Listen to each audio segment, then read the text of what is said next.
नमस्कार दोस्तों, स्वागत है हमारे YouTube चैनल में। आज हम आपको हनुमान कथा की कथा सुनाने जा रहे हैं।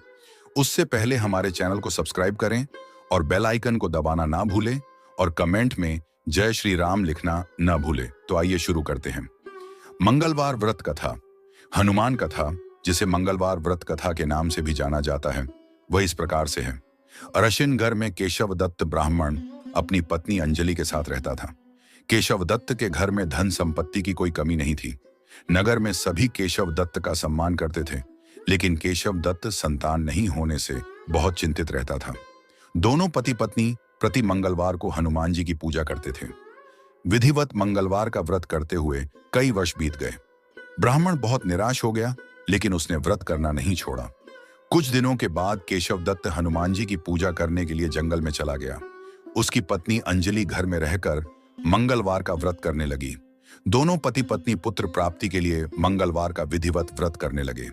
अंजलि ने अगले मंगलवार को व्रत किया, लेकिन किसी कारणवश उस दिन अंजलि हनुमान जी को भोग नहीं लगा सकी और उस दिन वह सूर्यास्त के बाद भूखी ही सो गई। अगले मंगलवार को हनुमान जी को भोग लगाए बिना उसने भोजन नहीं करने का प्रण कर लिया। 6 दिन तक अंजलि भूखी प्यासी रही। 7वें दिन मंगलवार को अंजलि ने हनुमान जी की पूजा की, लेकिन तभी भूख प्यास के कारण अंजलि बेहोश हो गई। हनुमान जी ने उसे स्वप्न में दर्शन देते हुए कहा, उठो पुत्री, मैं तुम्हारी पूजा पाठ से बहुत प्रसन्न हूं। तुम्हें सुंदर और सुयोग्य पुत्र होने का वर देता हूं। यह कहकर हनुमान जी अंतर्धान हो गए। तत्काल अंजलि ने उठकर हनुमान जी को भोग लगाया और स्वयं भोजन किया। हनुमान जी की अनुकंपा से अंजलि ने एक सुंदर शिशु को जन्म दिया। मंगलवार को जन्म लेने के कारण उस बच्चे का नाम मंगल प्रसाद रखा गया। कुछ दिनों बाद अंजलि का पति केशव दत्त भी घर लौट आया। उसने मंगल को देखा तो अंजलि से पूछा, यह सुंदर बच्चा किसका है? अंजलि ने खुश होते हुए हनुमान जी के दर्शन देने और पुत्र प्राप्त होने का वरदान देने की सारी कथा सुना दी। लेकिन केशव दत्त को उसकी बातों पर विश्वास नहीं हुआ। उसके मन में पता नहीं कैसे यह कलुषित विचार आ गया कि अंजलि ने उसके साथ विश्वासघात किया है। अपने पापों को छिपाने के लिए अंजलि झूठ बोल रही है। केशव दत्त ने उस बच्चे को मार डालने की योजना बनाई। एक दिन केशव दत्त स्नान के लिए कुएं पर गया। मंगल भी उसके साथ था।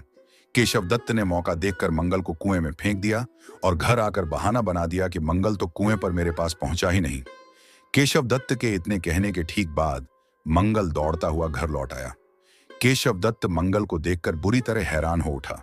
उसी रात हनुमान जी ने केशव दत्त को स्वप्न में दर्शन देते हुए कहा, तुम दोनों के मंगलवार के व्रत करने से प्रसन्न होकर पुत्र जन्म का वर मैंने दिया था, फिर तुम अपनी पत्नी पर शक क्यों करते हो? उसी समय केशव दत्त ने अंजलि को जगाकर उससे क्षमा मांगते हुए स्वप्न में हनुमान जी के दर्शन देने की सारी कहानी सुनाई। केशव दत्त ने अपने बेटे को हृदय से लगाकर बहुत प्यार किया। उस दिन के बाद सभी आनंदपूर्वक रहने लगे। मंगलवार का विधिवत व्रत करने से केशव दत्त और उनके सभी कष्ट दूर हो गए। इस तरह जो स्त्री पुरुष विधिवत मंगलवार का व्रत करके व्रत कथा सुनते हैं, हनुमान जी उनके सभी कष्ट दूर करके घर में धन संपत्ति का भंडार भर देते हैं। शरीर के सभी रक्त विकार के रोग भी नष्ट हो जाते हैं। कथा पसंद आई हो तो लाइक करना ना भूले और वीडियो शेयर करें